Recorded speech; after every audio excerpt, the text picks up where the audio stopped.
Good. Good day, ladies. Hope you are doing very well. Today we shall begin with our topic for the online lessons, and we are looking at nutrition in mammals, and we are going to look at the first part of it. So we shall now look at our lesson objectives for today's lesson. So by the end of today's lesson, you should be able to explain the term nutrition. Then 2, you should be able to distinguish between the two types of nutrition with appropriate examples. Then lastly, you should be able to state some differences that exist between photosynthesis and chemosynthesis. Now, when we talk about nutrition, we refer to it as the process by which living things make or obtain their food for metabolic activities. Now, in your previous years, you realize that you studied life activities, and this particular one was one of the life activities that all living things do undergo. So we are going to delve deeper into nutrition in mammals. Now, there are two main types of nutrition, and we have autotrophic nutrition and then heterotrophic nutrition. In our subsequent lessons, or in our subsequent slides, we shall be delving deeper into these two types of nutrition. Now let's first take autotrophic and then let's digest it. Now, what is it autotrophic? Now it's a two-part name. We have auto and we have trophic. The word auto simply means self. The word trophic means nutrition or feeding. It means feeding. And so when you put the two together, call it self-feeding. So we have autotrophic nutrition.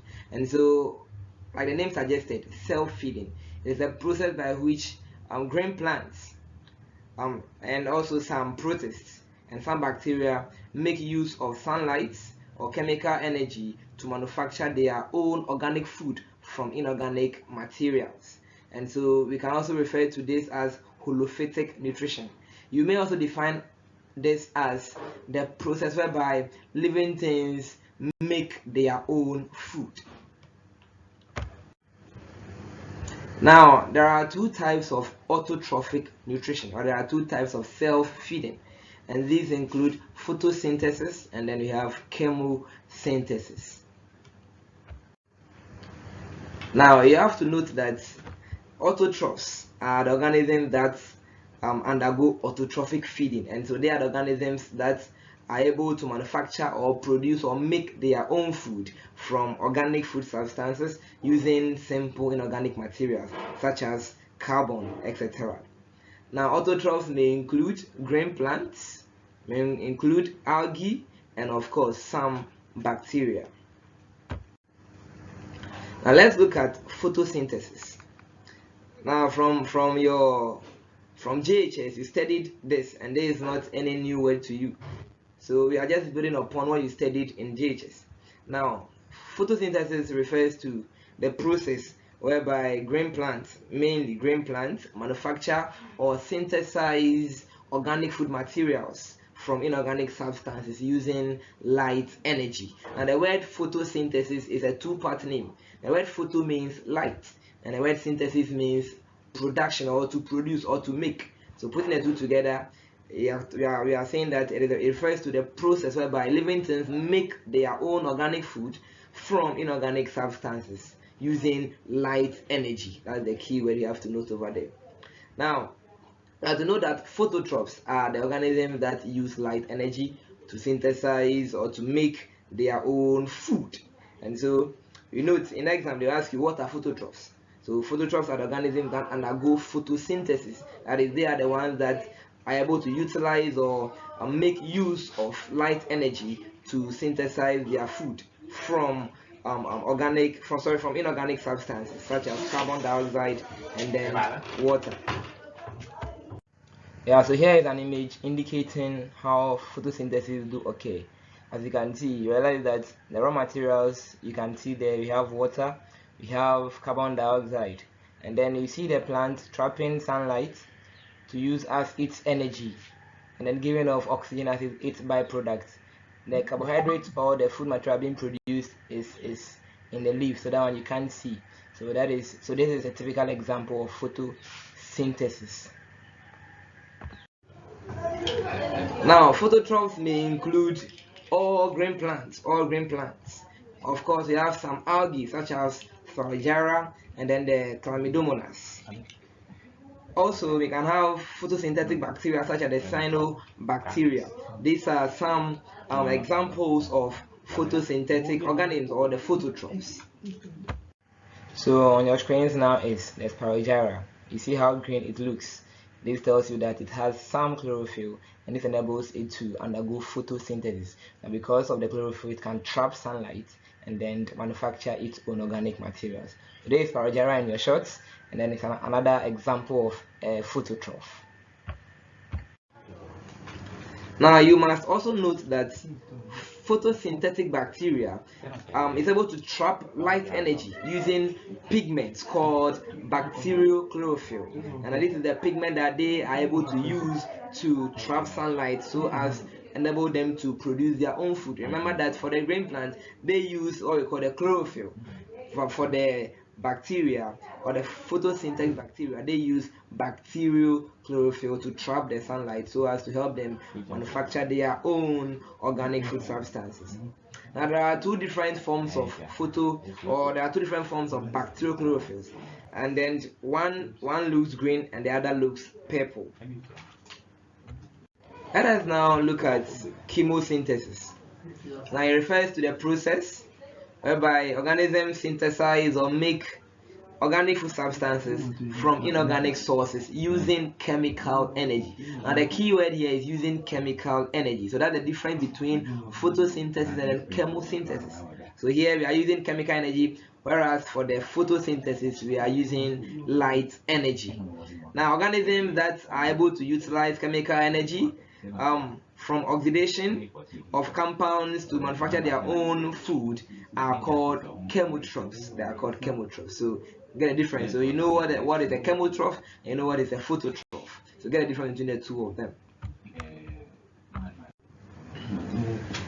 Now, chemotrophs may include chemosynthetic bacteria, which use carbon dioxide and water as raw materials to produce their own food.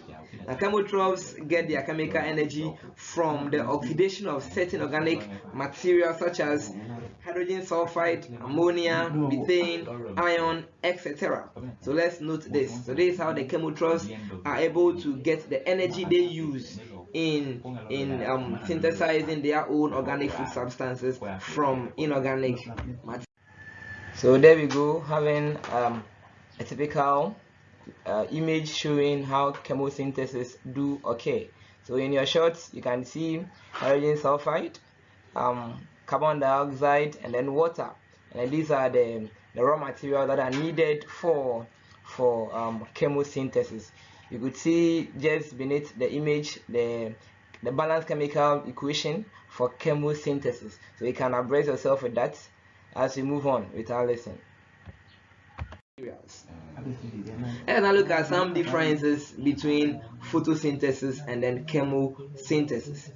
So like we have here in the first column we have photosynthesis, second column we have the chemosynthesis.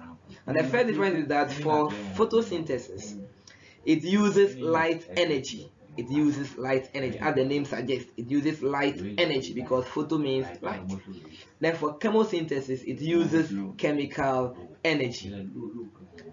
Another difference between the two is that for photosynthesis, it requires chlorophyll. Because we need chlorophyll to trap the light energy. And for chemosynthesis, it does not require any chlorophyll because we don't need to trap any light. So therefore, we don't need any chlorophyll over here. And the third difference too is that for photosynthesis it produces much more complex organic food substances. And then for the chemosynthesis it does not produce complex organic food substances. So this is one of the differences we can also deduce from the two. Now lastly, for photosynthesis, it does not involve inorganic oxidation reaction. Yes, does not involve inorganic oxidation reaction, does not involve addition of oxygen, and so we note this. Then for chemosynthesis too, it involves inorganic oxidation reaction. This means that it involves the addition of oxygen. It involves the addition of oxygen, and that's how come they're able to generate their energy to use for synthesizing their own organic food. Okay, let us now look at heterotrophic nutrition. Now, earlier we spoke of autotrophic, and so this is the other type of nutrition that we're going to talk about. Now, once you know autotrophic nutrition, you should be able to explain what is heterotrophic nutrition as well. Because it said autotrophic refers to the process whereby organisms make their own food. Now, in this context, it's a type of nutrition in which organisms that cannot manufacture their own food depend on plants and other organisms such as animals for their food. In other words, you can say that it refers to the process whereby living things obtain their food from plants and other animals. Now, organisms that are able to obtain their food from plants and other animals, we call them heterotrophs. Now, they include fungi, they include most bacteria, and they include also some protists, and of course all animals fall under this particular kind of nutrition. Now, under this nutrition too, we can look at three main types under this nutrition. Now we have the first one we call holozoic nutrition. We have second one we call saprophytic nutrition. Now we have what we call parasitic nutrition.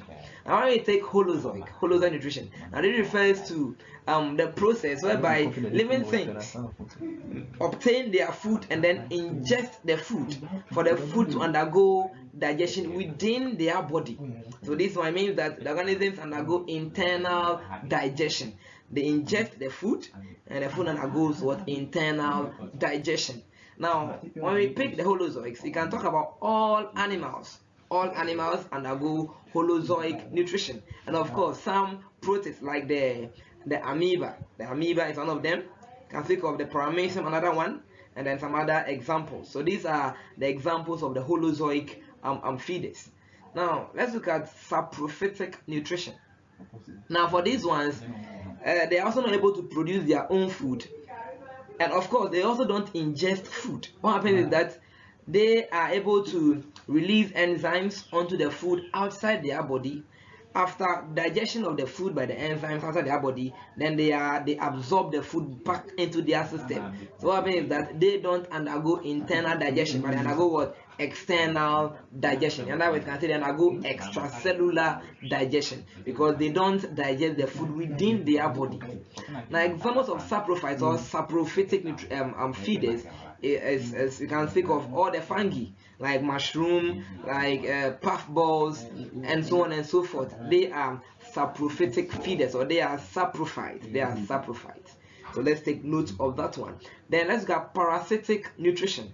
Now you know what parasites are. Now parasites are organisms that they live on another organism called the host, and what they do is that they depend on the host for food, for shelter, and for other beneficial things, and at the end of the day they cause harm to their host. So we call them parasites. They undergo what we call parasitic nutrition. So let's take note of that one. Now in this case, we have, of course, we have some plant parasites. We also have, of course, some animal parasites.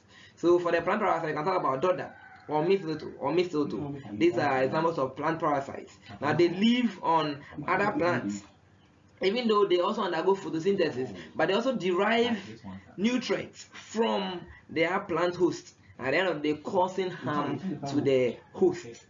Now you can take other parasites like the tick in animals, the animal tick, the tick. We normally find it on dogs, on cattle, and some other mammals.